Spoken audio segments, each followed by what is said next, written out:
4,40 €. Et Stéphane, le Gramorais, ça nous rappelle un ex-jury d'obstacles. Hein. Mais Jacques Morin. Voilà, exactement. Qui est très grand aussi par la taille. Qui montait pour Bernard Sécli. Ouais. Aérien est le favori de l'épreuve à 4,40 € pour son nouvel entraînement, celui de Bertrand Dutruel, après 3 deuxièmes places consécutives.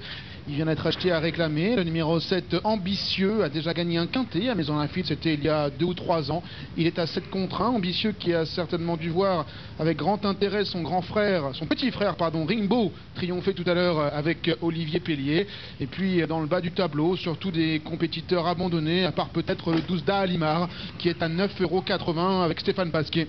Entraînement de Georges Deleuze. Aérien, donc le favori de l'épreuve à 4,40 €. Un cheval qui sera avantagé par les pluies qui sont tombées cette nuit, mais peut-être un peu désavantagé par le parcours corde à gauche, car c'est un grand attentiste. Ouais, excellent finisseur aérien, surtout lorsque les pistes sont profondes, quand on venait de le préciser. Départ prévu 15h50 pour ce prix du Grand Morin, c'est-à-dire dans à peu près 13 à 14 minutes. Épreuve support du multi et du 2 sur 4 ici sur l'hippodrome de Maison Lafitte. Nous allons aller au rond de présentation dans quelques instants, mais peut-être parler de, pourquoi pas, de ce numéro 14 qui est best-seller, l'entraînement de Jean-Marc Baudrel, best-seller qui vient de pointer le bout de son nez. Stéphane, une récente 5e place qui augure peut-être d'un futur bon classement. Ce sera peut-être le cas aujourd'hui. On voit d'ailleurs cette bonne 5e place acquise sur l'hippodrome de Saint-Cloud. Oui, c'était le 8 mars en terrain lourd. Le Byzantin gagnait, le Byzantin qui a confirmé d'ailleurs.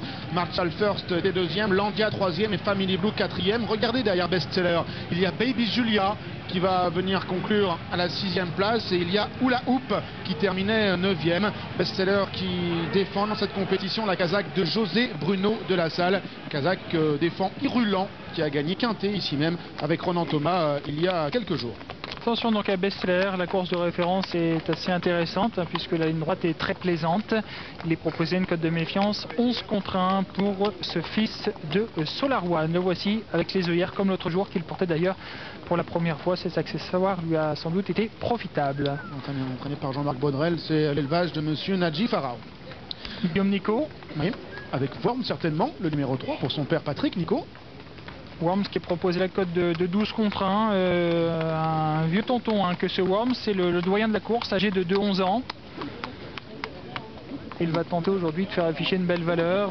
On a fait appel à Christophe Soumillon, sans doute il voit un signe, même si la récente tentative de Worms est un petit peu décevante. Une 6e place sur 10 sur les portes de Toulouse. Ouais, il était nettement battu ce jour-là par Aérien, d'ailleurs qu'il retrouve au départ de cette compétition. On a aperçu Davy Bonilla qui va se mettre en selle dans quelques instants sur le numéro 13, MacGyver. On va parler du numéro 8, Royal Amiral. Cheval un petit peu caractériel, qui ne répète pas toutes ses meilleures tentatives, mais sur ce qu'il a fait de mieux, il a une chance prépondérante dans cette épreuve. Ouais, la dernière sortie de Royal Amiral est bonne. Il terminait à leur 3e sur les 2600 mètres de l'hippodrome Borelli, battu par Multiverse et MacGyver qu'il va retrouver ici, et en devançant Sigovez. Royal Amiral, un joli gris, fils de Médaille, donc et de Lacoufé, qu'on va retrouver au départ de cette épreuve. Grégory Benoît, Toronto.